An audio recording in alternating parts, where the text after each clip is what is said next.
Bom dia, sejam bem-vindos. Eu sou a Iris de Brito e sou a diretora da revista Exame.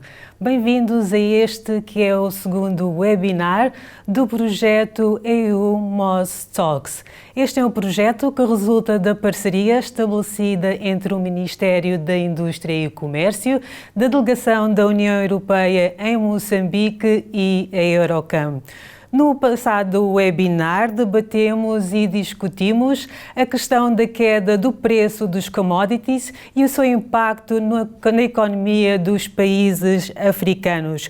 Tivemos um painel de elevada qualidade e contamos com a presença e com as declarações do Ministro da Indústria e Comércio, Sua Excelência Carlos Mesquita, e também com o Embaixador da União Europeia em Moçambique.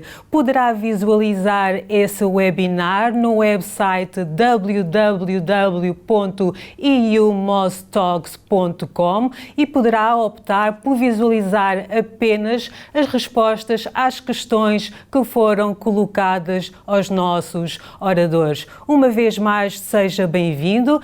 Para este webinar iremos debater a crise porque passam as pequenas e médias empresas neste contexto de crise que passamos atualmente, para que passam não só pelas questões relacionadas com a saúde pública, mas também com a elevada e acentuada crise económica.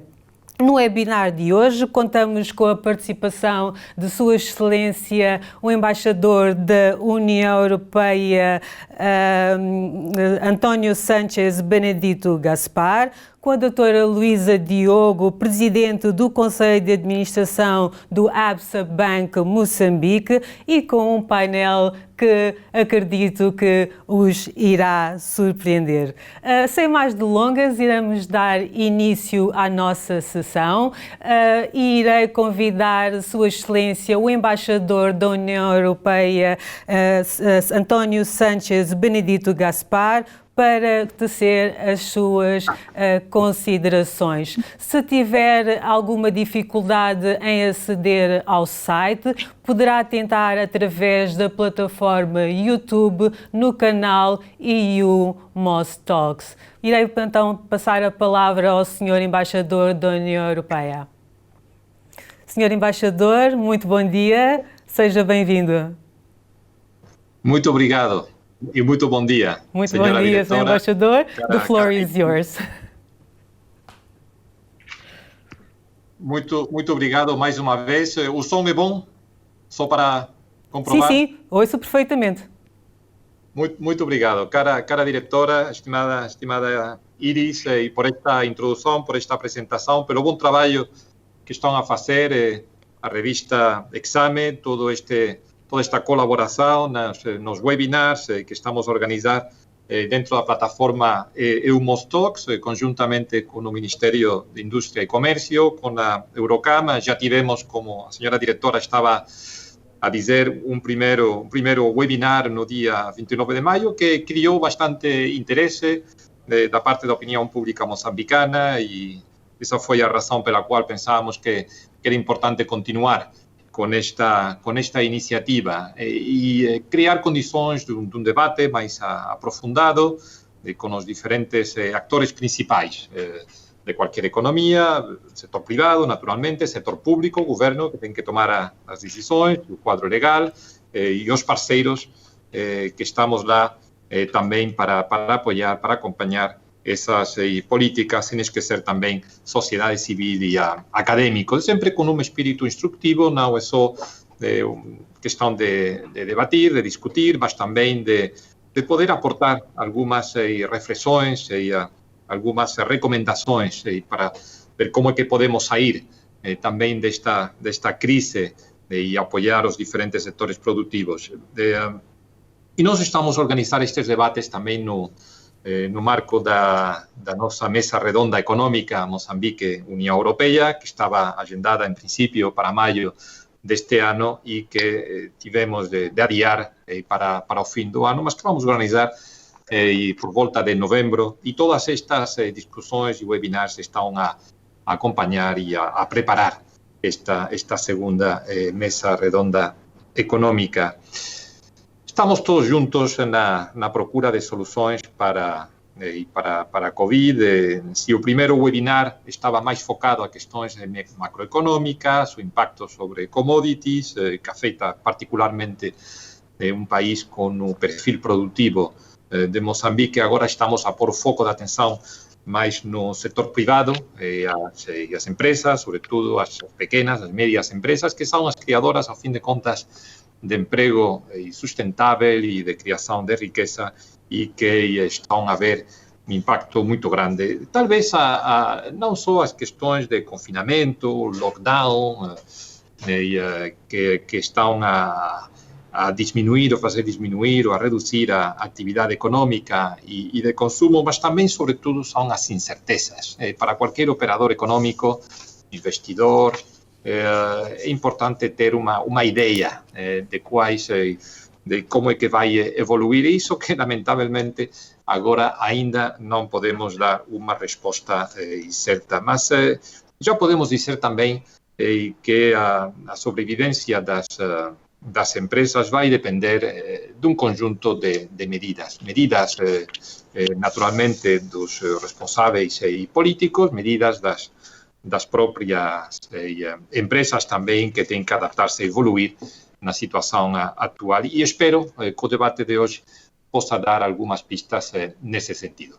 Nós, como União Europeia, como parceiro de Moçambique, estamos a fornecer uma resposta global, abrangente, para o resto do mundo. Já temos mobilizado mais de 30 mil milhões de euros de ajuda, sempre com esta abordagem de uma equipa Europa, segundo a qual estamos a trabalhar não só as instituições da União Europeia, mas também com os Estados-membros, também com os bancos de investimento.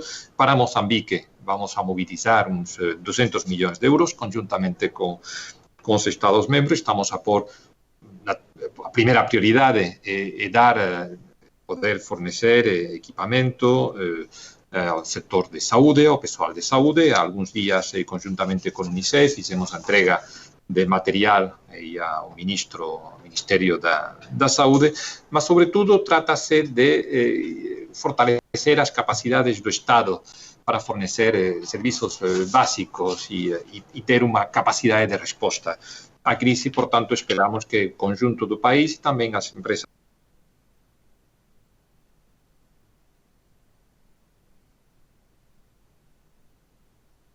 Os problemas técnicos, creio que ficamos sem sinal.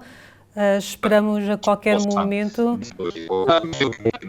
conseguir recuperar a emissão com o Sr. Embaixador. Sim, já voltou? Sim, já o ouço. Sim, Sr. Embaixador, já o ouço. Sim. Obrigado. Sim, parece que efectivamente estava a cortar. Eu estava também a ouvir bem a diretora. E estávamos a falar, portanto, dessa resposta global da União Europeia, resposta também para Moçambique. Estamos a mobilizar recursos com os Estados-membros, estamos a trabalhar no setor mais imediato da saúde, sobretudo para poder fornecer equipamento de proteção pessoal para todo o Ministério da Saúde, o pessoal do sistema, ter essa capacidade de resposta. Também estamos a fortalecer o Estado mozambicano, o governo mozambicano, com foco de atenção nos serviços sociais básicos. E queria também oferecer como exemplo aquilo que estamos a fazer no âmbito da energia, através do nosso programa Get Invest, para dar assistência técnica, assessoria a pequenas e médias empresas para poder se organizar melhor, e com um pacote de até 5 milhões de euros para poder garantir ou expandir esses serviços às populações mais vulneráveis, e nomeadamente para as mulheres. Isto estamos a fazer através da Fundação para Desenvolvimento da Comunidade e com a cooperação alemã. Eu queria terminar com uma reflexão um pouco geral. Qualquer crise também tem um impacto muito imediato. Se a África até agora, em termos de saúde, não tem tido o mesmo a mesma gravidade a pandemia da Covid na Europa ou na América, sim que uma situação prévia de fragilidade pode fazer que as consequências socioeconômicas sejam muito mais graves. E o que estamos a ver no conjunto do continente, e em Moçambique também, quando tínhamos boas perspectivas de crescimento econômico, que agora vão ser frustradas, e uma situação de vulnerabilidade que tinha sido agravada pelos ciclones recentes, com uma situação de instabilidade da qual espero que podamos sair, nomeadamente no centro, norte do país ainda a situação é muito preocupante. Mas qualquer situação de crise oferece também oportunidades. Nós, da União Europeia, gostaríamos de sair da crise e estamos a preparar o terreno para sair da crise de uma maneira mais verde, portanto, com mais respeito para o ambiente e para um crescimento verde, de uma maneira mais digital e tecnológica, de uma maneira melhor formada e também capacitada e de uma maneira mais integrada. E estes 4 pilares, ou 4 grandes linhas de atuação, apoio uma aliança verde, apoio uma aliança digital, apoio à formação e à capacitação e a uma integração regional do mundo, sobretudo na base, já falamos a última vez, de uma iniciativa de zona de livre comércio em toda a África. Estas 4 grandes linhas de atuação vão guiar, vão marcar o nosso apoio, a nossa cooperação entre a União Europeia e Moçambique para os próximos anos. Anos que serão de saída, de reconstrução depois da pandemia e para a qual as empresas, naturalmente, têm que desempenhar esse papel fundamental de criação de emprego, de criação de riqueza e de apoio às famílias. Muito obrigado pela atenção. Muito obrigado, Sr. Embaixador, pelas suas palavras. O Sr. Embaixador que faz a referência ao ambiente de incerteza por que passam as empresas e faz referência, uma vez mais, à importância do reforço da cooperação multilateral e das medidas dos diversos agentes, quer a nível nacional, quer a nível internacional, para se criar um ambiente propício à recuperação das pequenas e médias empresas. Iremos de seguida passar uma mensagem que nos foi enviada pela doutora Luísa Diogo, presidente do Conselho de Administração do Absa Bank Moçambique. Bom dia a todos os participantes do webinar sobre a situação de crise e como sobreviver à crise. Gostaria de saudar, em primeiro lugar, a União Europeia, e que, em conjunto com o governo moçambicano, representado pelo Ministério da Indústria e Comércio, tomou a iniciativa de fazer este webinar, que é uma base de preparação para a reunião econômica que normalmente é feita entre as duas partes. Gostaria de saudar a Associação das Empresas Europeias que trabalham em Moçambique, nos diferentes setores de atividade, em diferentes níveis, as grandes, as médias, as pequenas empresas, que dão a sua contribuição para o desenvolvimento de Moçambique. Gostaria de saudar também a representação das empresas moçambicanas, o CTA, que está presente neste webinar, e saudar, acima de tudo, a iniciativa. Saudar a Exame, por ser sempre aquele canal através do qual se faz muita coisa na componente econômica e se faz o direcionamento de muitas questões e se estabelecem diálogos entre diferentes partes que estão a atuar dentro deste país, nosso país chamado Moçambique. Este webinar é muito especial. É especial porque é feito num contexto também muito particular. É um contexto que não é normal, é um contexto em que nós estamos a sofrer o impacto do Covid-19. A situação epidemiológica de Moçambique na componente do Covid vai tornando este assunto cada vez mais preocupante. O número de infecções vai subindo. Já temos infecções de índole comunitária, o que nos cria uma situação de expectativa muito preocupante em relação ao pico que se vai aproximando em relação a esta doença em Moçambique. Nesta situação, há sempre 3 componentes que devem ser consideradas: a componente humana, a componente econômica empresarial e a componente social. E acima de tudo isto estão as autoridades moçambicanas em relação a este problema. Se nós olharmos para a componente humana, nós vemos o Estado a atuar, a organizar as coisas de uma maneira muito louvável, desde o primeiro instante que o Estado moçambicano apareceu, está conosco, vai nos orientando, vai nos instruindo, vai criando situações de distanciamento necessário para o achatamento da curva desta doença em Moçambique e vai tomando as medidas necessárias ao longo do tempo, de conformidade com as necessidades que há para se enfrentar esta doença. Quando olhamos para a componente económica, vemos as empresas que estão neste momento na segunda fase de reação à situação do Covid-19.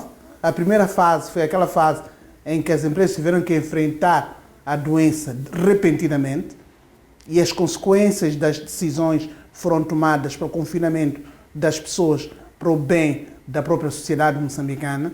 Teve impacto na vida das empresas, do ponto de vista de capacidade de produção, de produtividade e de capacidade de resposta à prestação de serviços que elas se dedicam, mas por outro lado também devido à situação econômica mundial, no comércio externo, no comércio interno e a capacidade que existe da sociedade moçambicana de absorver determinados produtos, sejam produtos para fim industrial, produtos para fim de prestação de serviços e mesmo os próprios produtos são importados para o consumo dos próprios moçambicanos e também as exportações, que já não são solicitadas ao nível que eram solicitadas em condições normais de desenvolvimento do país. Então vemos as empresas na primeira fase a enfrentar esta situação. Depois entramos na segunda fase, conforme o Covid também vai evoluindo, que é a fase em que as empresas demonstram a sua resiliência, a sua capacidade de resposta a esta situação. E quando elas estão em situação de resiliência, resiliência é essa que tem que ser demonstrada ao longo dos próximos tempos, dependendo da evolução do Covid-19, que certamente não será uma resiliência inferior a 12 meses. Portanto, elas têm que estar preparadas para uma resiliência um pouco superior a 12 meses. Isso significa que elas têm que estar capacitadas para enfrentar a situação. E essa capacidade é ditada pela sua capacidade de organização interna, de diálogo interno, o diálogo entre os gestores da própria empresa e o diálogo em relação aos seus trabalhadores. E faz as opções estratégicas em relação a como que esta empresa enfrenta a crise. E estas opções estratégicas são feitas de conformidade com o contexto que lhes é dado pelo Estado, o contexto que lhes é dado pela sociedade. E efetivamente nesta componente, o próprio Estado, através do regulador do sistema bancário, do sistema financeiro moçambicano, que é o Banco Central, emitiu logo os seus posicionamentos, o seu sinal de solidariedade, quando nós começamos a ver o Banco Central relaxar algumas das exigências que existem, por exemplo, em relação às provisões, para casos em que as empresas não estão preparadas para fazer o pagamento devido ao impacto do Covid-19. E o sistema financeiro procura responder a este estímulo que veio do Banco Central, para poder demonstrar às empresas que estamos juntos. Não estamos juntos só no momento que a empresa tem capacidade para pagar.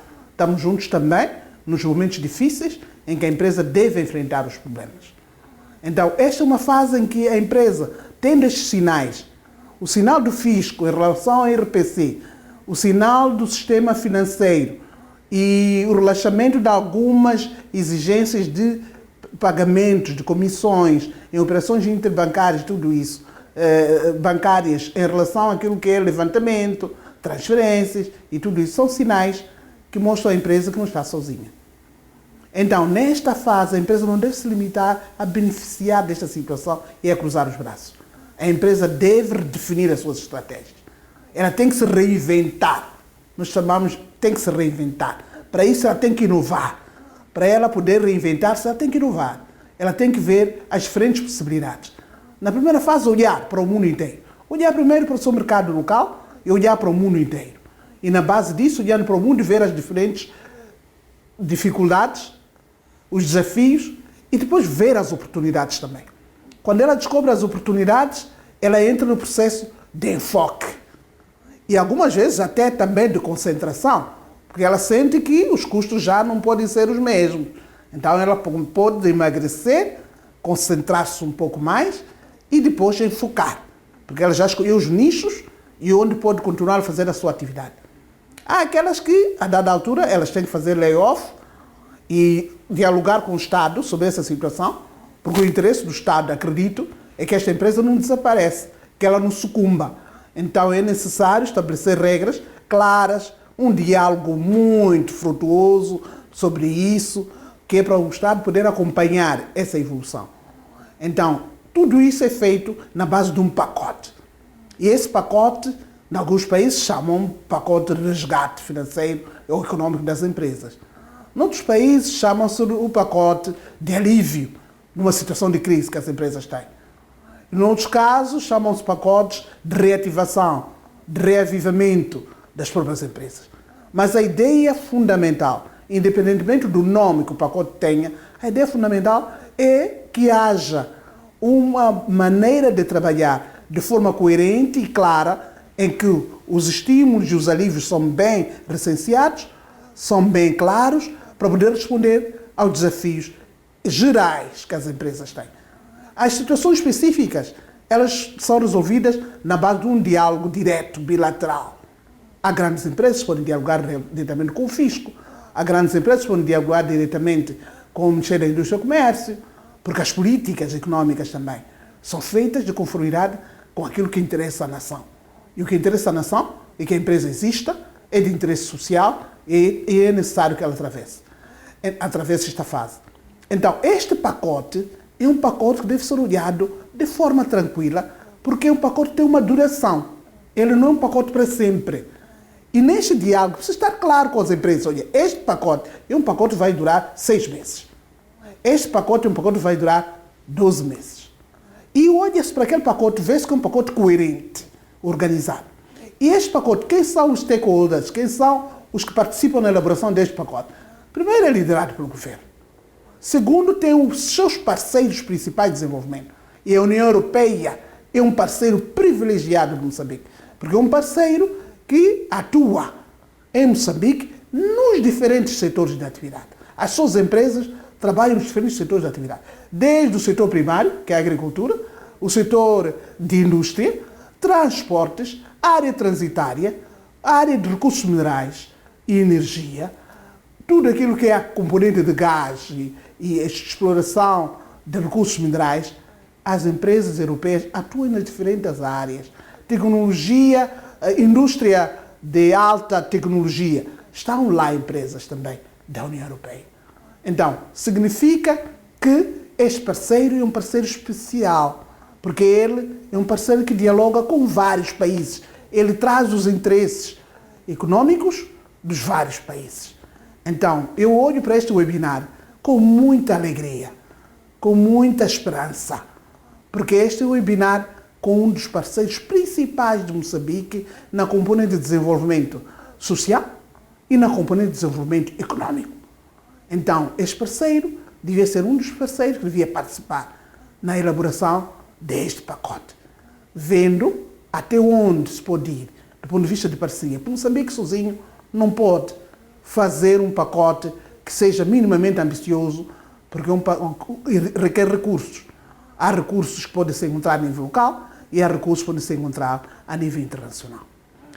E é preciso olhar para esta situação também do ponto de vista flexível.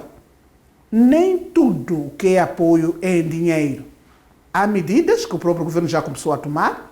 Por exemplo, quando nós olhamos para a componente social, a componente de energia, quando olhamos esta questão da área do fisco, quando olhamos a área monetária, há sinais que relaxam a exigência de custos por parte da empresa. Então, a minha grande mensagem a este webinar é que, primeiro, uma mensagem de alegria, de satisfação, que com todos os confinamentos, com todas as dificuldades, nós conseguimos estabelecer a nossa plataforma de diálogo, manter a nossa plataforma de diálogo e olhar para a agenda desta maneira. Uma agenda sobre a crise e como sair da situação da crise. Como atravessar este rio tumultuoso durante os próximos meses. E nós todos, ao fazer isto, porque temos a certeza que Moçambique, economicamente, é um país viável, que Moçambique tem um futuro brilhante pela frente, que Moçambique pode atravessar esta fase com toda a capacidade habitual que os moçambicanos têm para ultrapassar as situações complicadas. A componente social nunca deve fugir da componente econômica. Os pacotes sociais também não devem ser olhados só como pacotes financeiros. Os pacotes sociais também devem ser olhados como pacotes de alívio. As decisões que são tomadas na área de energia, as decisões que possam ter tomadas na área de água. Mas depois, além disso, nós temos também aquelas áreas que muitas vezes nem usam energia, muitas vezes não têm água canalizada, mas precisam de pacotes sociais. Então aí o tratamento também é diferente. E aí é necessário que o pacote também seja coerente e sustentável em ambas as componentes. Ter sempre a coragem de dizer, se eu for para além deste limite, vou estrangular o desenvolvimento do país. Se eu for para além deste limite, posso criar problemas aos próximos programas de desenvolvimento. Saber ver as margens e ter cenários. Um cenário em que o pico do Covid possa ser no finais de julho ou meados de agosto, um cenário em que o pico de Covid possa ser mais tarde. Então, tudo isso indica o período em que os moçambicanos vão estar nesta situação de confinamento e de medidas rigorosas de distanciamento entre as pessoas. Parabéns, webinar de 2020, parabéns às empresas moçambicanas, às empresas europeias e parabéns ao Governo por manter esta ligação com os seus parceiros, especialmente a União Europeia, neste momento difícil que Moçambique atravessa na componente econômica. Eu sou otimista que os moçambicanos, mais uma vez, vão saber ultrapassar as grandes dificuldades que esta situação coloca. Continuação de bom trabalho. Uma mensagem bastante esclarecedora, motivadora e otimista da doutora Luísa Diogo, presidente do Conselho de Administração do Banco Absa Moçambique, que reforça que as empresas moçambicanas se devem reinventar, inovar, olhar para o mundo e ver novas oportunidades. Refere também a importância da União Europeia enquanto parceiro especial de Moçambique no desenvolvimento económico e social. Obrigada, doutora Luísa Diogo, por esta mensagem que nos enviou. Vamos dar agora início ao debate e neste webinar temos no painel o Dr. Eduardo Sengo, diretor executivo da CTA, Dr. Jerry Marquetos, vice-presidente da Eurocam, a doutora Mariamo Margi, presidente da FEM, e o Dr. Paulo Oliveira, administrador da Caetano Equipamento. Gostaria de relembrar à audiência que existe um sistema de chat no qual poderão enviar as vossas questões que no final do debate serão direcionadas aos nossos oradores. Vamos então começar e eu irei começar pelo Dr. Eduardo Sengo, da CTA. Dr. Eduardo Sengo, gostaria de lhe perguntar quais são os principais problemas que as pequenas e médias empresas moçambicanas enfrentam neste momento e quais as ações desenvolvidas pela CTA para as apoiar. Bom dia, Dr. Eduardo Sengo. Muito obrigado, boa tarde, bom dia, desculpa ainda, bom dia a todos. Eu penso que me faço ouvir bem, caso contrário, por favor, me deem sinal.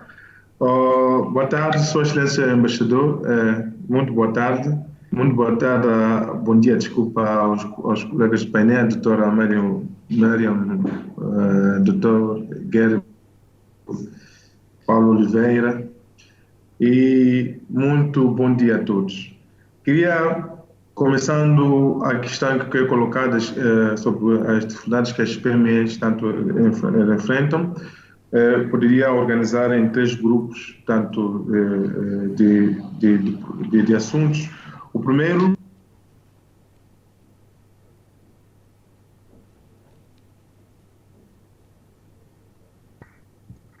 e aqui devido a essa questão, iniciamos um processo de organização de webinars onde as empresas podiam interagir com as principais autoridades implementadoras deste estado de emergência, refiro-me ao INAI, Instituto Nacional de Atividades Econômicas, Inspeção Geral do Trabalho, o Banco de Moçambique, a Autoridade Tributária, a Eletricidade de Moçambique, porque as questões todas da implementação do estado de emergência tinham muito a ver com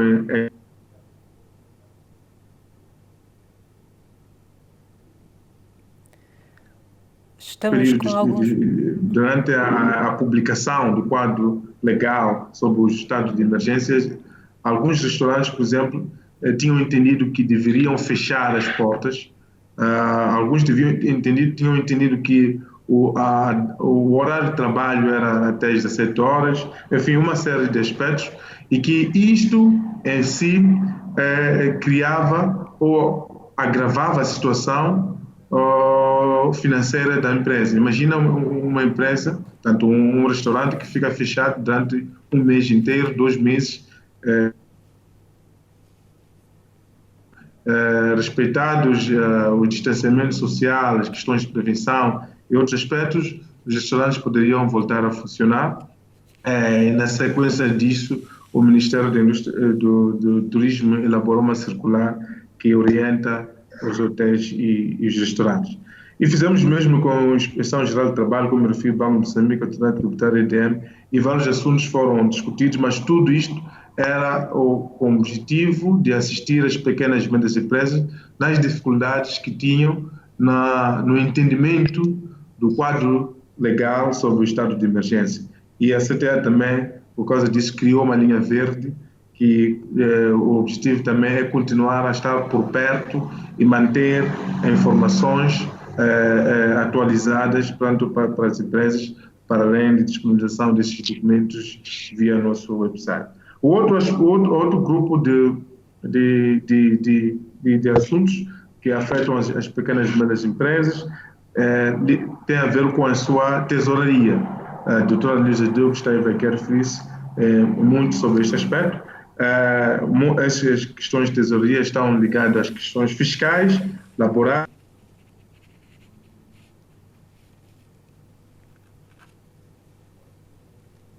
custos fixos, como a questão da eletricidade de Moçambique, a águas, tanto as faturas, relativamente a essas 3 áreas.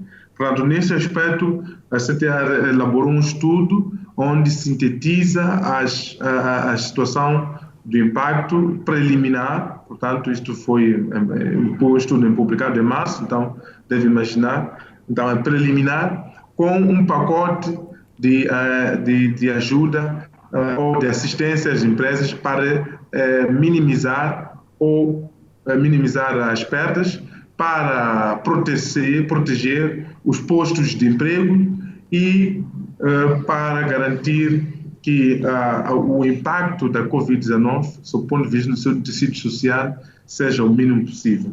Então, este pacote foi discutido e continua a ser discutido com o governo, algumas componentes, e com os parceiros de cooperação.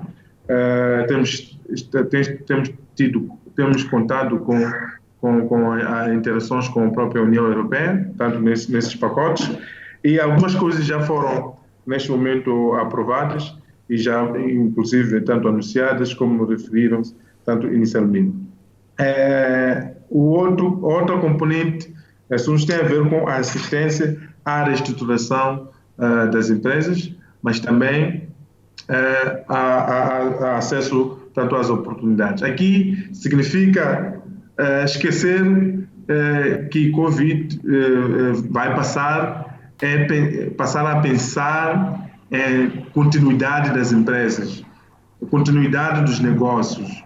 Então, como é que isso se pode fazer? Um dos desafios muito importantes nessa componente é que com o Covid-19, e que veio trazer o distanciamento social, os processos de negócios começam a exigir que sejam cada vez mais digitalizados. Portanto, os modelos de negócio das nossas pequenas e médias empresas ainda baseiam-se muito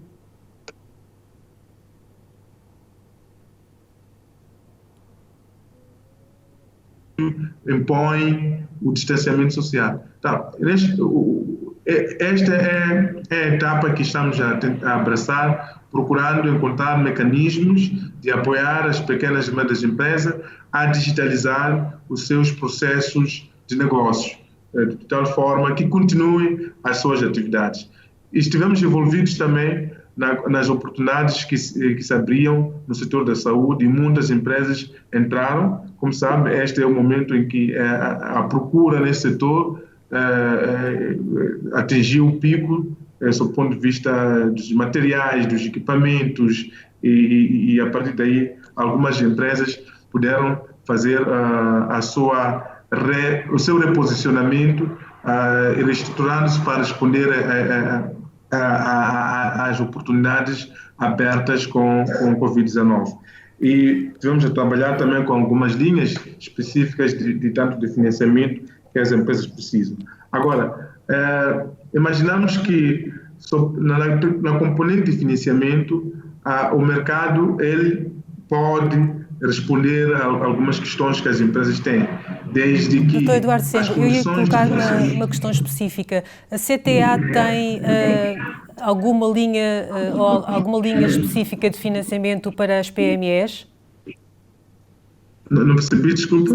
A CTA tem algum acordo, algum acesso a linhas específicas de financiamento para as PMEs para esta altura? Para estes casos específicos? Exato. Bom, isso remete-me a voltar para a questão do pacote de apoio à tesouraria das empresas. Portanto, uma das discussões que foi feita com o governo foi que deveria prestar assistência à massa laboral, portanto, massa salarial das empresas que estão em dificuldades, mas que têm situação regularizada no INSS. A resposta demonstrou que o INSS não tinha capacidade para fazer essa resposta e a alternativa que se colocou foi, portanto, a criação de um fundo para apoiar as empresas em dificuldades a manterem os seus postos tanto de trabalho. Então, neste momento está em estruturação uma linha, como já se deve ter ouvido, 600 milhões de meticais para assistência às empresas nesse sentido. Existe uma linha também com o African Bank, que estamos a trabalhar com o African Bank.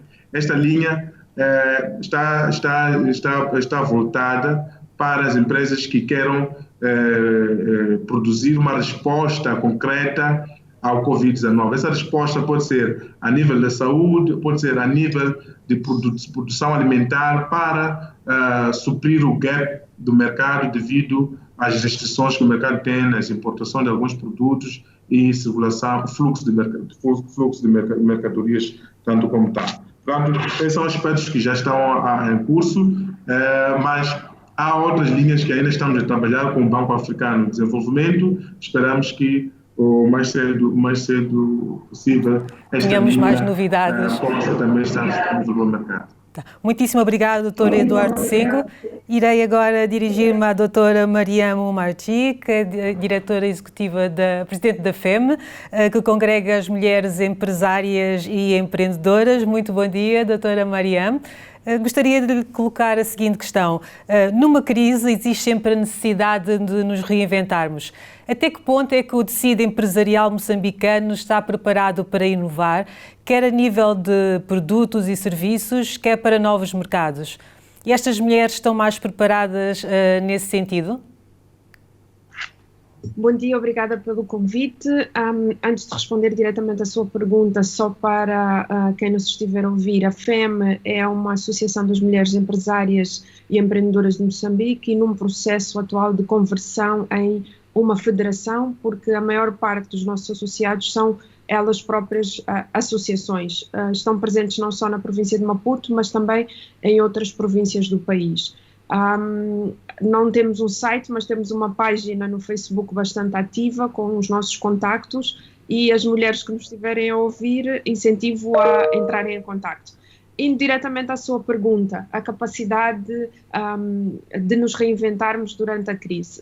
Da parte das mulheres que são membros da nossa associação, o que é que eu tenho verificado? Depois de passar a etapa do choque, em que as pessoas foram confrontadas com todo um conjunto de medidas do decreto de estado de emergência, começaram a procurar formas alternativas de continuar no mercado e com diferentes soluções. No entanto, temos que separar as mulheres que estão na parte rural das mulheres que estão na parte urbana. e porque elas encaram os desafios e encontram soluções de forma diferente. Para as mulheres nas cidades e nas zonas mais urbanas, o que verificamos é que elas rapidamente conseguiram encontrar formas de passar o seu serviço de alguma forma para alguma das opções digitais. Senhoras com escolas de culinária, por exemplo, passaram a dar os seus cursos através do WhatsApp, com vídeos no WhatsApp e criando grupos de trabalho no WhatsApp. A maior parte das empresas que passou para trabalho remoto, utilizando as novas plataformas, sobretudo na área de serviços, conseguiram continuar a dar e a prestar os seus serviços. A maior parte das empresas reduziu os seus horários de trabalho, teve que ajustar-se às medidas, mas todas estas medidas também vêm com custos. E como sabemos, em Moçambique, o custo de energia e o custo de internet, seja ele pela via móvel ou por outra via, são dos custos mais caros em África e no mundo. Portanto, encontrar este equilíbrio, e é o que temos recebido de feedback dos nossos membros, é que é difícil reinventarem-se quando a estrutura de custos e os novos custos que vêm são complicados de ser geridos. As mulheres rurais, essas, continuam numa situação de fragilidade e numa situação em que o reinventar é mais difícil, precisamente por estarem mais distantes dos centros urbanos e por estarem a trabalhar num setor em que é difícil fazer essa subida ou esse ajustamento aos meios de tecnologia. Portanto, em geral, as mulheres nas zonas urbanas sim estão mais preparadas, conseguiram tomar algumas medidas e continuam com o desafio de fazer o custo-benefício do abraço às novas tecnologias. As mulheres nas áreas rurais continuamos a ter bastante dificuldade, porque as situações são bem mais complexas por parte delas. A FEM tem procurado disponibilizar apoio, também tem estado a participar em vários fóruns e webinars para a transmissão de energia, continua a dinamizar os seus grupos de WhatsApp e continua disponível sempre que é contactada para apoiar os seus membros. Também somos parte integrante da CTA. Dentro da CTA temos um pelouro da mulher, que é dirigido pela FEM, e nesse sentido também continuamos a apoiar e a promover e a trabalhar em conjunto com a CTA nos seus programas. Muito obrigado, doutora Mariam Margi. Existe sempre este gap entre o setor formal e o setor informal. Eu vou dirigir-me agora ao Dr. Jerry Marquetos, que é vice-presidente da Eurocam, que congrega um conjunto de empresas europeias. Dr. Jerry Marquetos, a Exxon adiou a decisão final de investimento na bacia do Rovuma, com impacto relevante a nível do investimento direto estrangeiro. Existe uma tendência geral para o adiamento ou mesmo redução do investimento em Moçambique por parte das empresas vossas associadas? Se sim, em que setores? Muito obrigado, Iris. Bom dia a todos. A Eurocam, criada oficialmente em 2019, é uma associação empresarial que reúne as câmaras de comércio europeias com presença em Moçambique, bem como os representantes de outros países europeus. O principal objetivo da nossa organização é encontrar formas de fortalecer os laços econômicos, comerciais e industriais entre Moçambique e Europa, facilitando o acesso de empresas europeias no mercado moçambicano e vice-versa. Nós, na Eurocam, somos um bocadinho mais otimistas. Consideramos esta fase uma oportunidade ímpar para fortalecer o investimento europeu em Moçambique, recuperando terrenos perdidos na última década, com a entrada de novos investidores provenientes principalmente da China, do Brasil, dos Estados Unidos da América, da África do Sul, obviamente, bem como outras potências econômicas que têm neste momento as suas economias nacionais seriamente afetadas devido ao Covid-19. Apesar que a Exxon é uma empresa americana, constitui verdade que recentemente decidiu adiar a sua decisão final de investimento para o megaprojeto de gás natural na Área 4, no norte. Contudo, gostaria de salientar que o projeto da Área 1, liderado pela empresa francesa Total, continua a avançar, apesar das dificuldades, como previsto, desenvolvendo um dos maiores investimentos em cursos no continente para extrair gás natural a partir do 2024. Junto com a Total, encontra-se uma outra empresa europeia, a empreiteira italiana Saipem, líder do contrato EPC, e recentemente o grupo português Mota-Engil assegurou, junto com a B6, empresa belga, o primeiro contrato da obra para o arranque do projeto. Tudo isto, no meu ver, demonstra que, apesar das dificuldades e os grandes desafios na província do Cabo Delgado, a presença europeia na bacia do Rovuma continua firme. Aliás, é exatamente no investimento europeu que recai agora a esperança de Moçambique e de todos nós de dar estímulo à sua economia através da exploração do gás natural. Para complementar estas ações, gostaria também de sublinhar a importância que tem a nova liderança política em Bruxelas, que colocou a África no topo da sua agenda. A União Europeia é definitivamente, conforme a doutora Diogo acabou de dizer, o maior parceiro comercial da África, é a maior fonte de investimento estrangeiro e de ajuda ao desenvolvimento.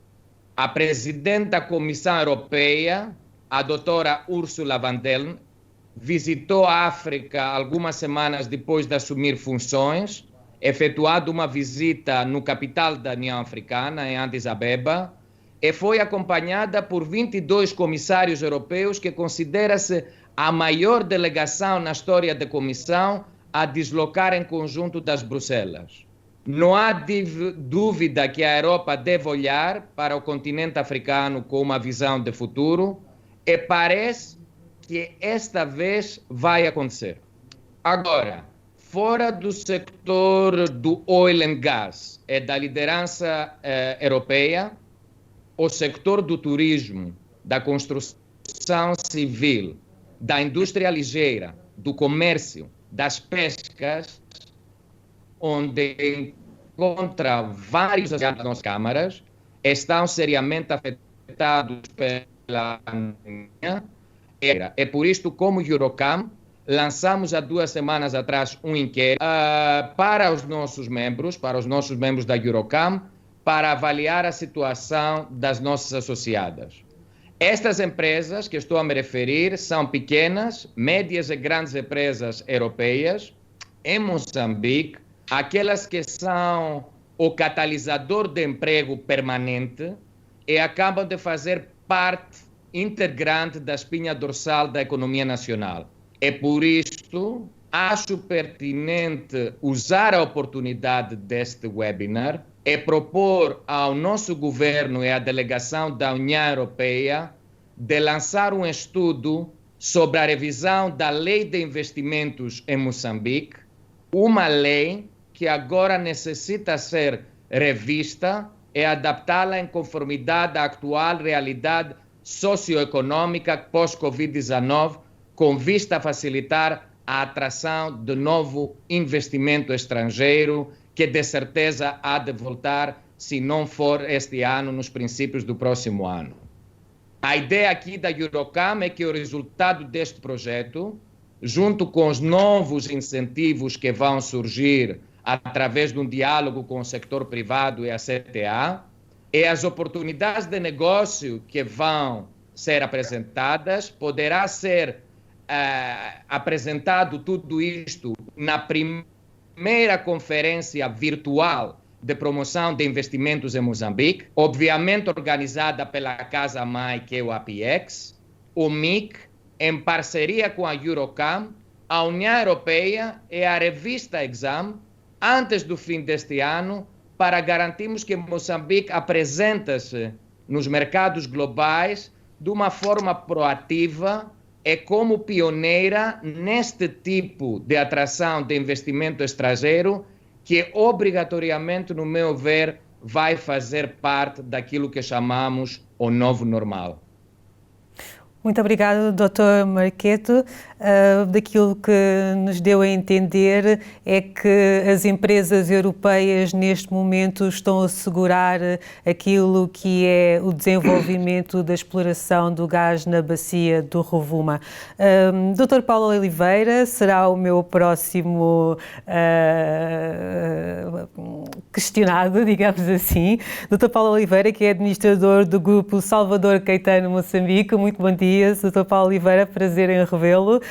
Sendo empresário e vice-presidente do Pelouro Financeiro da CTA, gostaria de perguntar-lhe quais os mecanismos atualmente existentes para a proteção à tesouraria das empresas. Existe, por exemplo, algum mecanismo de garantias e qual o papel que a banca pode ter neste processo?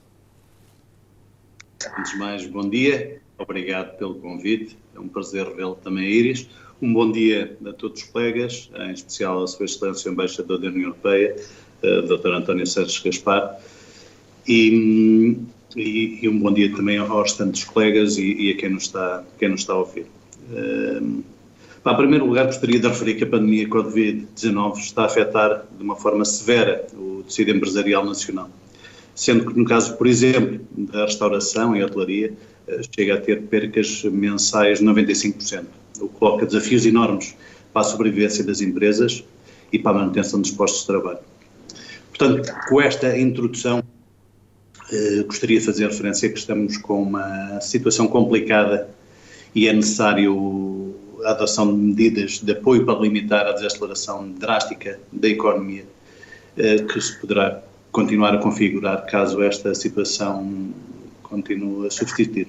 Indiretamente à pergunta sobre os mecanismos que atualmente existem para a proteção da tesouraria, começo por referir que nós, em sede CTA, na qualidade de representante do setor privado nacional, temos vindo a advogar um conjunto de medidas fiscais, aduaneiras, financeiras, laborais, com o objetivo único de assegurar a sobrevivência das empresas e também dos postos de trabalho. A manutenção dos postos de trabalho, a nosso ver, é muito importante porque faz parte da base da economia. Estas medidas que temos apresentado têm a ver com o adiamento de impostos, isenções de direitos aduaneiros, diferimentos de pagamentos de obrigações com a banca, apoio ao pagamento de salários, entre outras. Bem, contudo, envolvi 3 meses desde o início desta pandemia, ainda não se vislumbram nenhum mecanismos ou medidas efetivas suficientes para o apoio da tesouraria, pelo aquilo que não foi procurarizado por nós. Por outro lado, também, e devido à falta de regulamentação de algumas medidas, e por outro lado, devido também à falta de abrangência das medidas apresentadas também pelo Governo. Se existe algum mecanismo de garantia, não temos conhecimento da existência de nenhum, contudo, tratando-se do Fundo de Garantia de Empréstimos Bancários, importa referir que a CTA tem vindo a discutir com os parceiros da cooperação a possibilidade da criação do Fundo de Garantia, tal como o Dr. Sengo referiu há pouco. Existe, no entanto, um fundo de apoio à tesouraria que foi lançado pela cooperação portuguesa, é o FECOP, um fundo empresarial da cooperação portuguesa. Ele foi assinado em 21 de maio passado, num valor total de 12,5 milhões de dólares.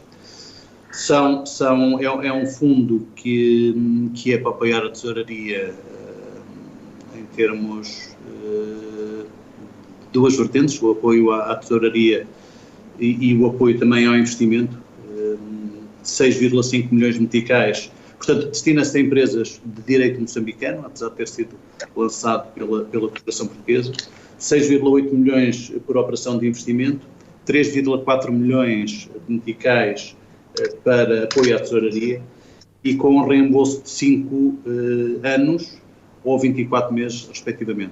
Este fundo está disponível através da banca comercial, através dos bancos que assinaram acordo com a cooperação portuguesa, e são aqueles também que têm capital português, o Moza Banco, o Millennium BIM e o BCI.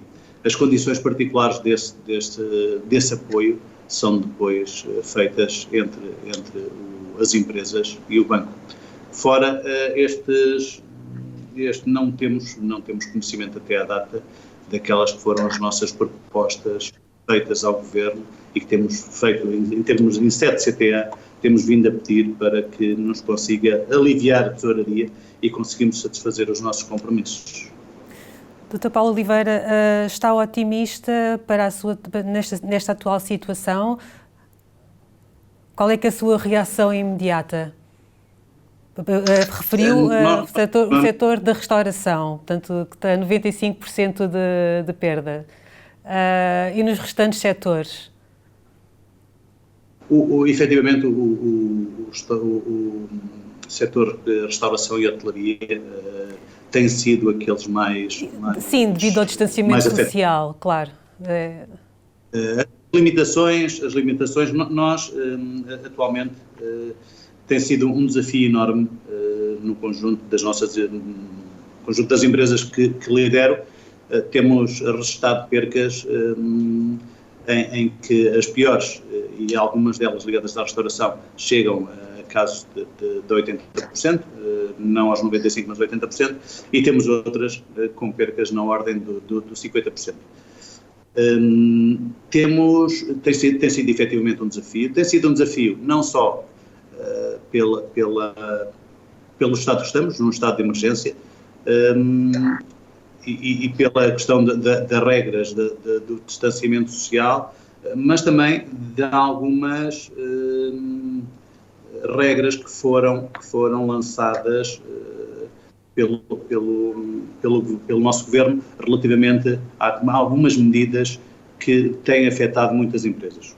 Refiro-me, por exemplo, à questão da rotatividade das pessoas.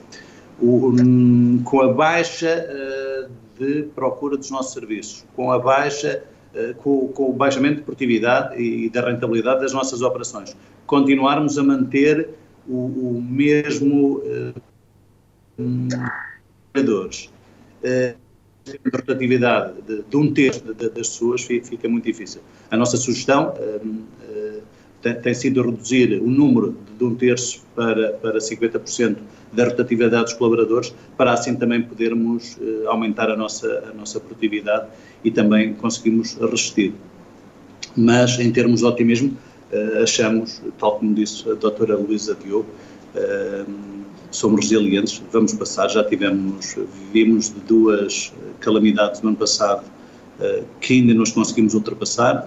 Começamos a Covid, que é mundial, mas estou convicto que as vamos passar, e tal como disse o colega Jeremy Baquetos, a situação do oil and gas, que não é, na minha opinião, a única nossa salvação. Acho que nós temos muito por onde andar, além do oil and gas. Estou confiante que as coisas vão melhorar.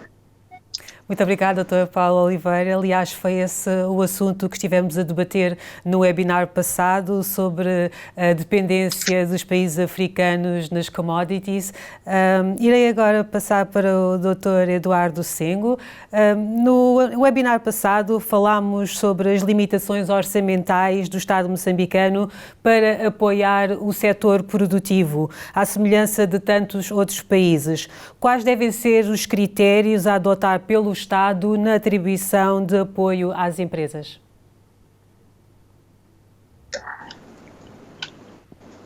Bom, obrigado mais uma vez. A nossa ideia, tanto a CTA defende que seja sempre um instrumento blended, né? Uma mistura onde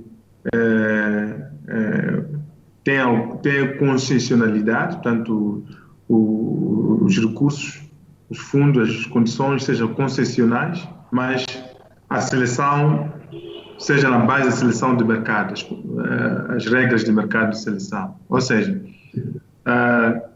de um lado definimos que os recursos tenham prazos de deferimentos, se forem fundos em particular, deferimentos mais largos, depois tenham maturidades também mais largas, mas Não estamos a defender que tanto as empresas que já vinham em dificuldades, já são ineficientes nisto, sejam as que sejam beneficiadas por estes apoios. Não. O objetivo é resgatar empresas eficientes, empresas que garantem o emprego, empresas que garantem sustentabilidade tanto à economia e que estão a sofrer estão a ter perdas significativas com o Covid-19. Esta é a grande questão. Então, os critérios têm que ter a parte legal, que são critérios de mercado, de seleção de mercados, toda a parte legal, fisco, segurança social, todos os aspectos, e também, obviamente, são empresas que devem estar a sofrer com a situação do Covid-19. Obviamente, a ideia é que não se pode misturar os problemas estruturais da economia e as questões de Covid-19. Se o objetivo é apoiar as empresas na questão de tesouraria resposta ao Covid-19. Então, não podemos misturar as questões estruturais com as questões de Covid-19. Obviamente que depois disso poderá haver outras alternativas que visam abordar questões estruturais. Isto é importante. Há opções de apoio às empresas que também não significa canalização de liquidez, canalização de recursos específicos, mas significam redução da pressão da sua própria liquidez.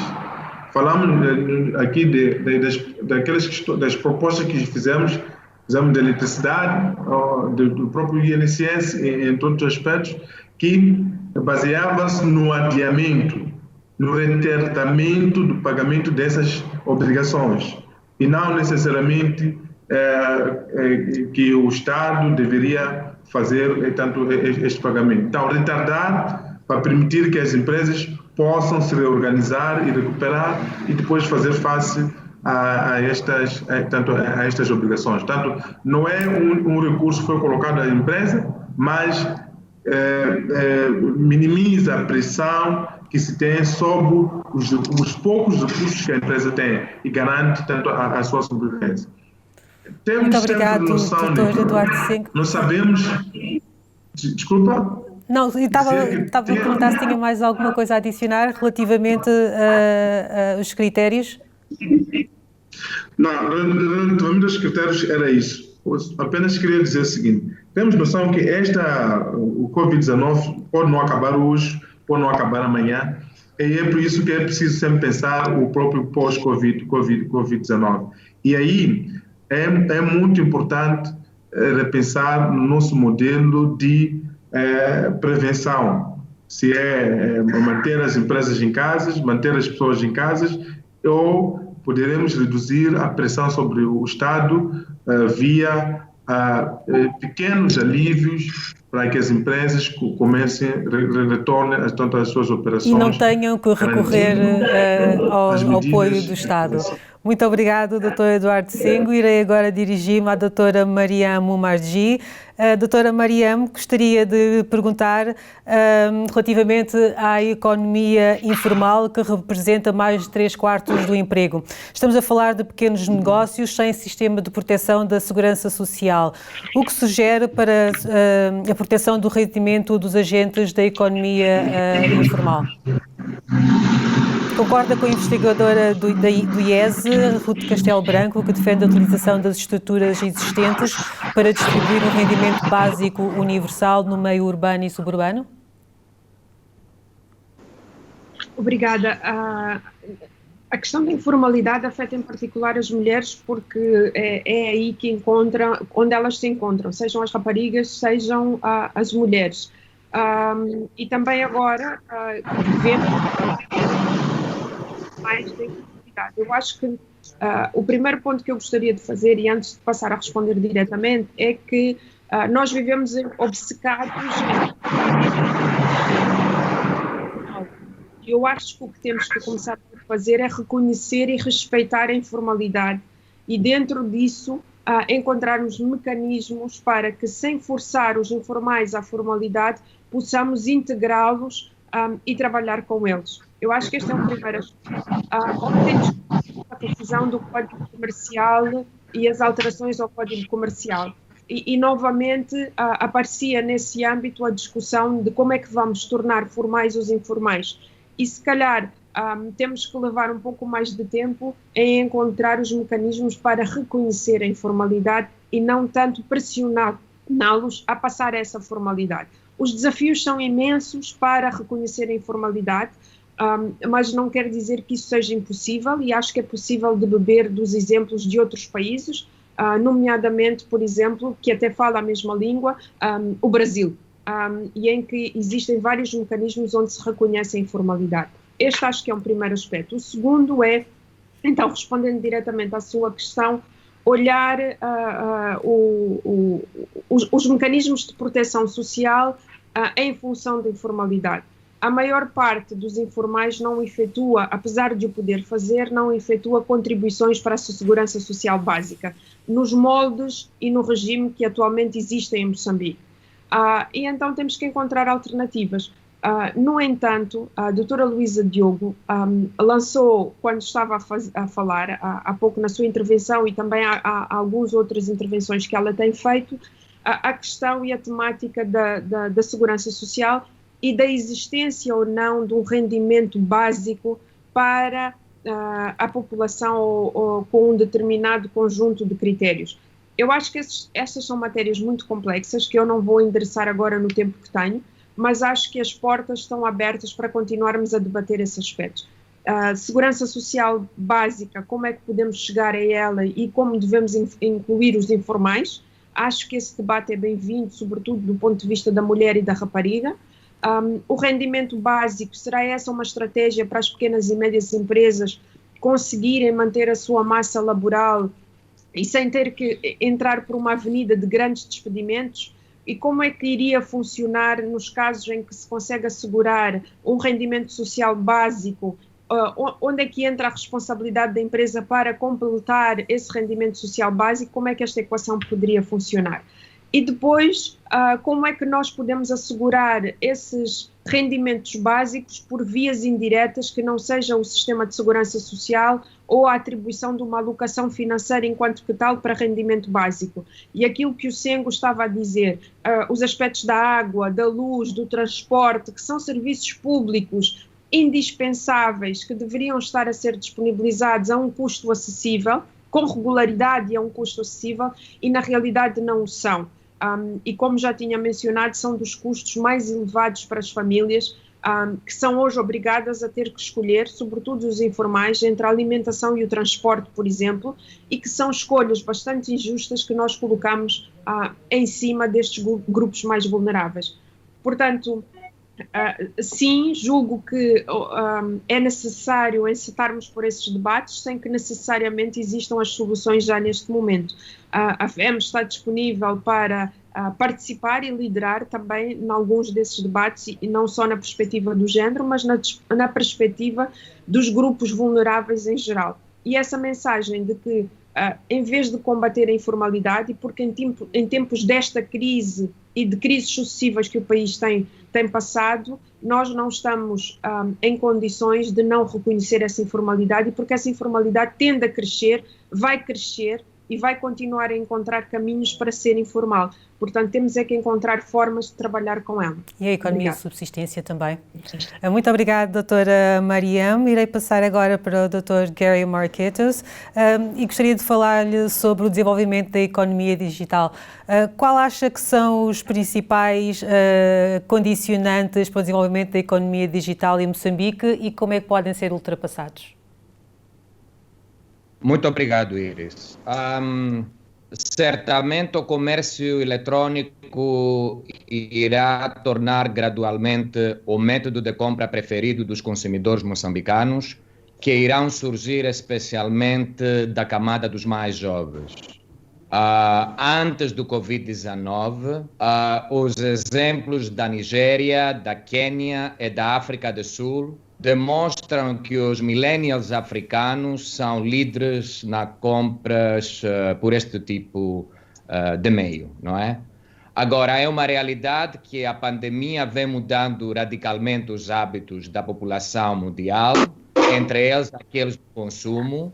E o consumo eletrônico aparece agora como um imperativo, uma alternativa eficaz para abastecer os consumidores e, de alguma forma, evitar parar ainda mais a economia.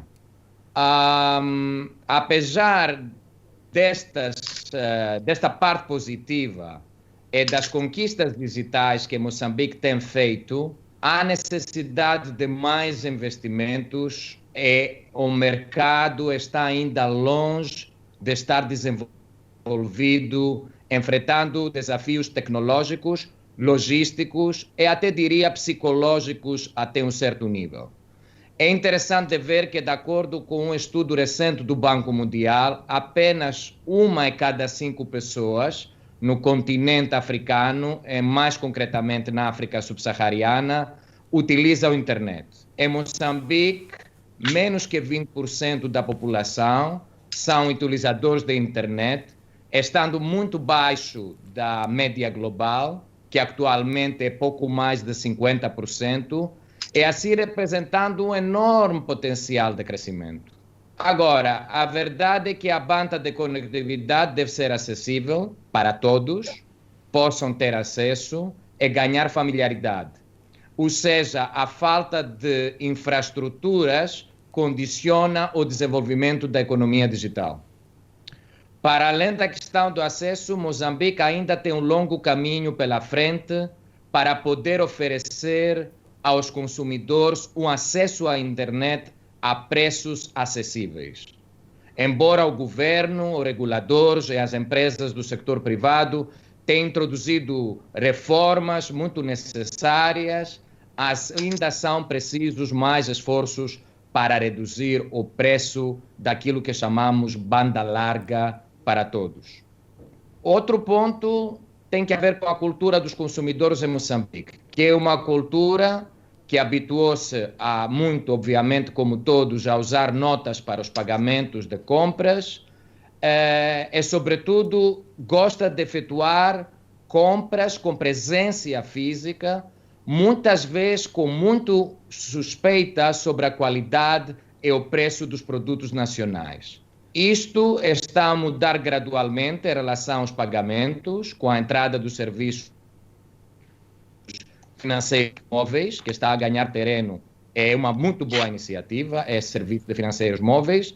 Contudo, temos que trabalhar para garantir que o consumidor se sinta seguro a fazer uso de sistemas eletrônicos e criar uma relação de confiança entre fornecedores e clientes que irá tornar o comércio eletrônico mais credível e mais sustentável em Moçambique.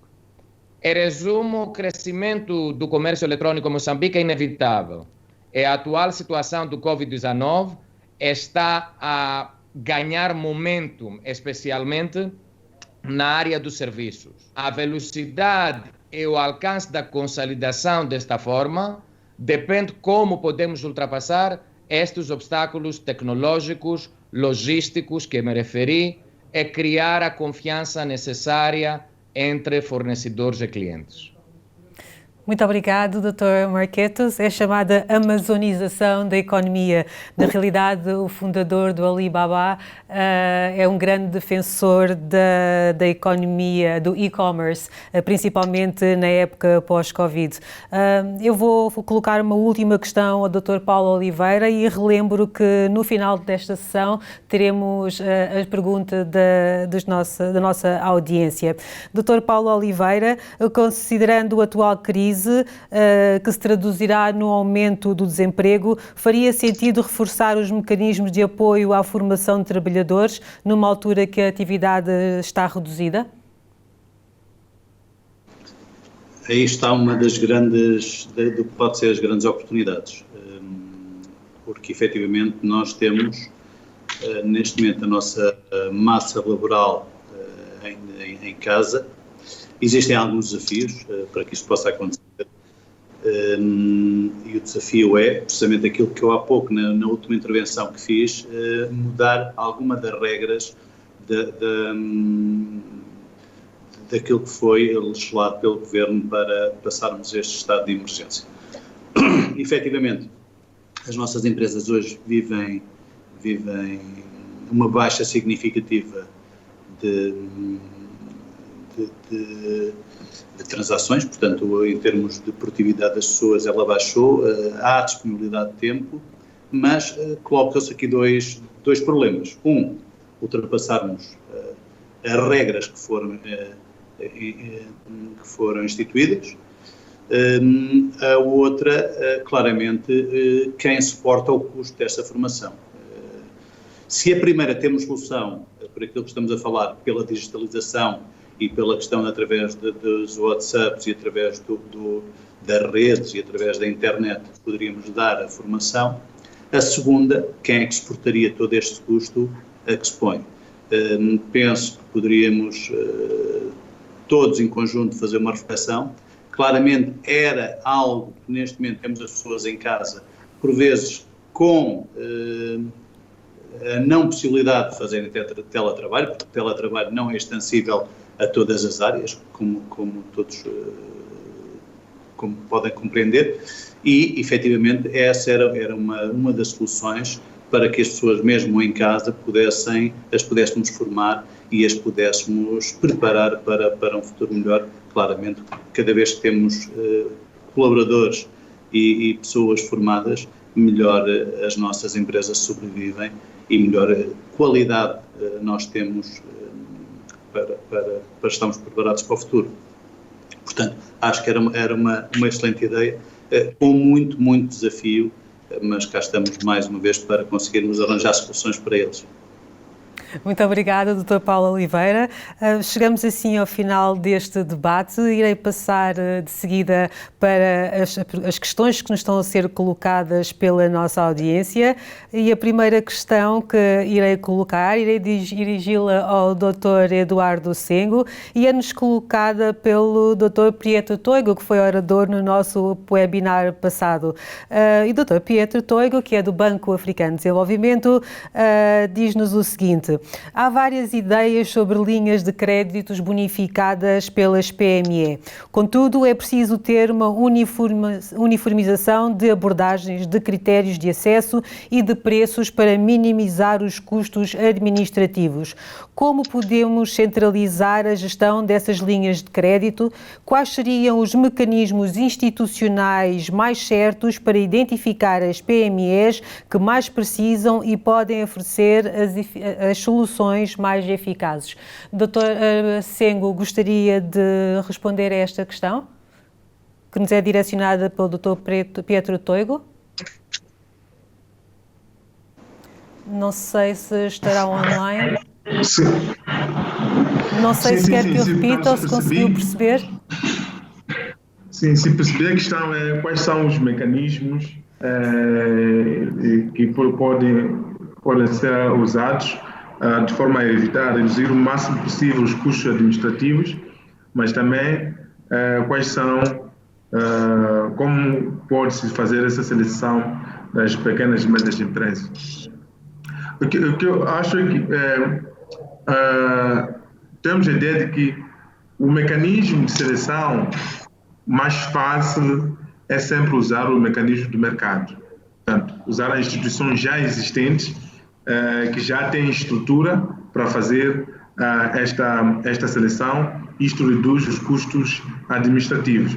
Obviamente, deve-se criar uma espécie de comitê de seleção de projeto, de seleção de projeto, onde permite que as associações empresariais e setoriais, em particular, possam participar de perto e acompanhar, portanto, este processo. Porque, no fim do dia, essas linhas todas de apoio, essas linhas que estão sendo criadas, podem serem desviadas para situações em que são novos projetos, não que não se pretenda novos projetos, mas são novos projetos, ou então são de facto empresas que não estavam nesta situação de perdas significativas no âmbito do Covid-19. Então, o mecanismo de mercado associado à bonificação é uma forma de chegar lá reduzindo os custos dando administrativo. Quando dizemos mecanismos de mercado, referimos já a instituições existentes, o Banco Nacional de Investimentos é um deles, e a própria banca comercial é um deles, obviamente fazendo uma mistura com a participação, uma espécie de comitê de seleção que permite a participação das associações empresariais. Obrigado. Muito obrigado, Dr. Sengo. A questão seguinte é-nos colocada pela Lineia Marina Fernandes Caldeira e eu irei direcioná-la para a doutora Mariam. A Lineia pergunta-nos qual o maior investimento para medidas de adaptação do meio rural / setor informal. Doutora Mariam, consegue ouvir-me? Consigo ouvir. Não há uma resposta direta, mas aqui tem a ver, se pensarmos que a maior parte das mulheres no meio rural estão afetas às atividades agrícolas, as medidas têm que andar à volta de onde elas fisicamente se encontram e, portanto, tem a ver com acesso aos insumos agrícolas e também acesso depois para escoamento dos seus produtos. Portanto, quando agora formos pensar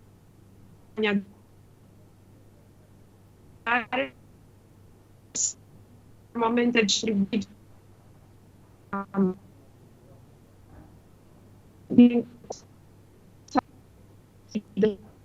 mais para ajudar específicas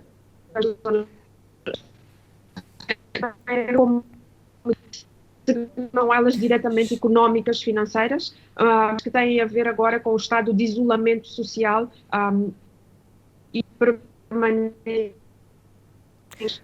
Estou a falar precisamente mais psicológicas, que é essa componente. As questões. Estamos com algumas dificuldades no sinal. Eu penso que iremos avançar para uma outra questão e tentaremos voltar à doutora Mariam logo que possível. Irei passar para o doutor Marquetos. Temos uma questão que nos é colocada relativamente a Cabo Delgado. Como as empresas podem sobreviver tendo em atenção a crise que há 4 anos graça o país todo, tendo em atenção as chuvas diluviais que destruíram infraestruturas básicas, tendo atenção à devastação provocada pelo ciclone Kenneth, e especialmente tendo em atenção ao terrorismo, a situação de terrorismo em que vivemos? Certo, uma pergunta muito válida e muito compreensível. O ambiente de negócio, especialmente naquela zona do país, não há dúvida que é um dos mais complicados nos últimos 4 anos. Contudo, como diz um ditado latino, dum spiro spero. A esperança não pode morrer. A minha resposta na sua pergunta em relação à bacia do Rovuma era muito mais para deixar 2 mensagens. A primeira é que existe lá um investidor que tudo indica que vai se manter lá, apesar dos impedimentos e das dificuldades. E acho que isto é muito importante como matéria para todas as pequenas, médias e grandes empresas pós-Covid-19. E a segunda, de dizer no ambiente europeu que está a ser feito este webinar, que a maioria destas empresas originam do continente europeu e para mim, como vice-presidente da Eurocam, isto apresenta uma grande oportunidade para muitas empresas europeias, junto com moçambicanas, respeitando também e reativando muito mais a ideia do conteúdo local, se reposicionar um xadrez que chama-se Bacia do Rovuma. Obviamente os desafios lá são muito, muito grandes, todos estamos a acompanhá-los com muita preocupação é também nós que temos identidade empresarial com muitas percas em investimentos e sonhos que depositamos naquela zona nos últimos 3 anos, mas acho que aqueles que têm paciência conseguem organizar a tesouraria deles de uma forma melhor e aguentar. No fim disto vão ganhar muito mais daquilo que iriam ganhar antes desta crise que estamos a confrontar. Muito obrigado pela sua resposta. Não sei se conseguimos retomar a ligação com a doutora Mariam. Estou aqui, conseguem ouvir-me? Sim, já conseguimos. Doutora Mariam, se quiser retomar a sua resposta. Pronto, basicamente só para... Não, acredito que não. Irei passar para o Dr. Paulo Oliveira, que tem uma questão colocada pela Clara Mendes Furtado, que coloca a seguinte questão. A CTA está a negociar com o Governo alguma redução temporária de custos fiscais, aduaneiros e de segurança social, de forma a aliviar a tesouraria das empresas durante esta fase de quebra de atividade? Sim, a CTA, desde o início da pandemia, apresentou um conjunto de medidas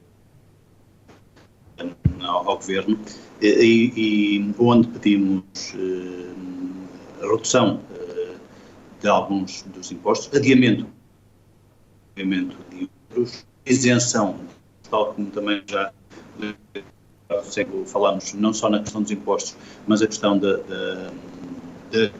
questão da eletricidade, da questão da água, temos vindo a pedir reduções para que as pessoas possam, pelo menos, continuar com o cash flow para pagar a sua despesa ideal, que é a questão dos salários. A questão da segurança social, do custo da segurança social, foi também algo que já foi pedido ao INSS e, evidentemente, ainda não tivemos nenhuma resposta, mas todos estes têm sido para encontrar uma poupança entre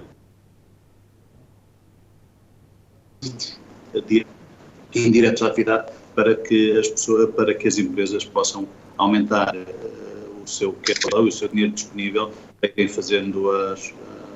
para fazer face às despesas mais pertinentes, nomeadamente a questão dos salários, que é aquilo que se torna um grande desafio, é continuar a mantermos as pessoas e os nossos quadros nas nossas empresas. Muito obrigado, Dr. Paulo Oliveira. Nós estamos a chegar ao fim deste webinar e, infelizmente, não temos mais tempo. O sinal com a doutora Mariam também não está a funcionar. Eu iria passar para as considerações. Doutora Mariam, já me consegue ouvir? Gostaria de dar a oportunidade de concluir a sua questão.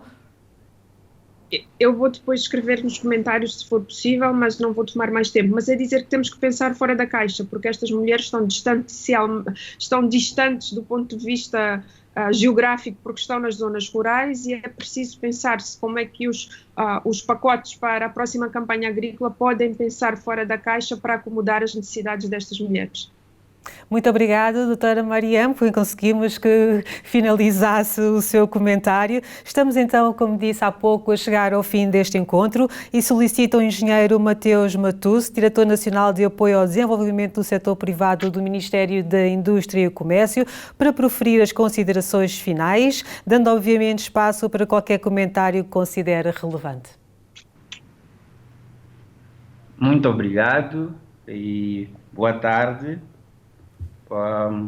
Antes de tudo, queria, em nome do Ministério da Indústria e Comércio, agradecer esta oportunidade e a honra de estar neste debate, um debate sobre ideias de como é que as nossas pequenas e médias empresas podem sobreviver, tendo em conta os desafios da pandemia do Covid-19. Queria também congratular a União Europeia em Moçambique, a delegação da União Europeia em Moçambique, em especial Sua Excelência o Embaixador, por esta importante iniciativa que junta virtualmente o Governo, os empresários e o nosso parceiro de cooperação na busca de soluções para mitigar os efeitos da crise sobre as nossas empresas.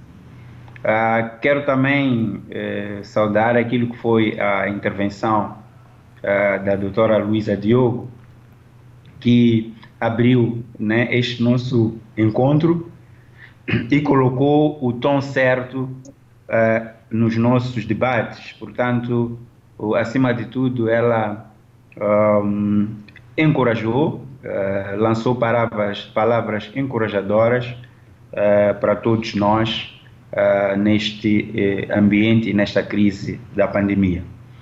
Quero saudar também a todos os painelistas pelas suas contribuições neste debate de ideias.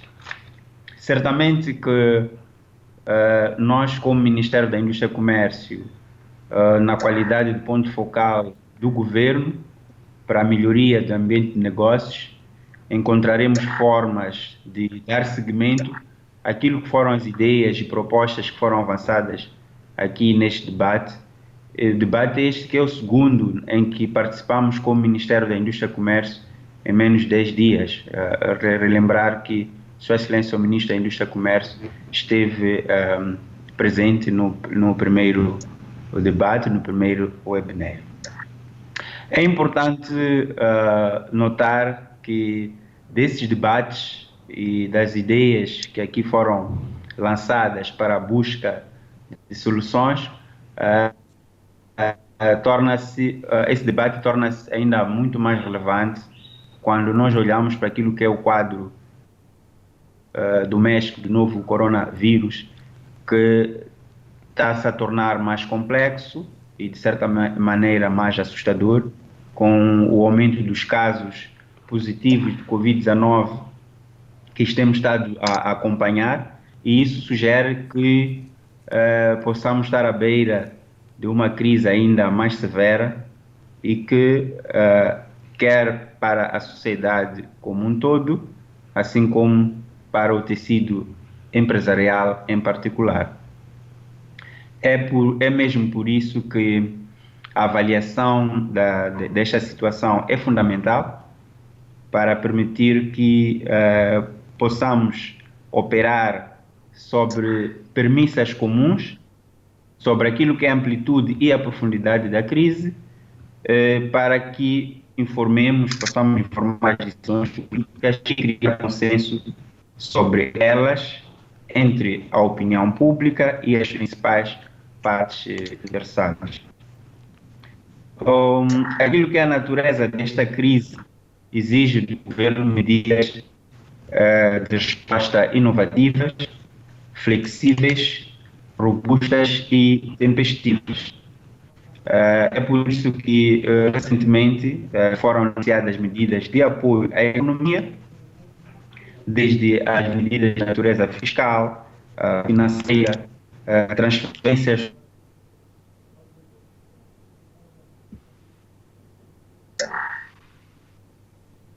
entre outros. Essas medidas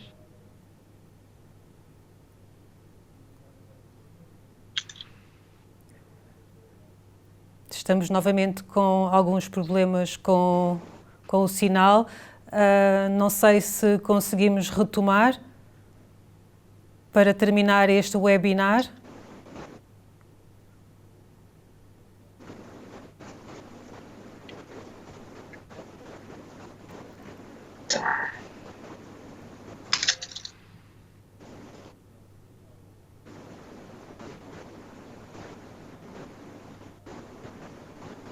Aproveito para informar a audiência que também nos pode seguir através da plataforma YouTube, caso não consiga aceder ao nosso website www.eumostalks.com. Poderá ver tanto este webinar como o webinar passado.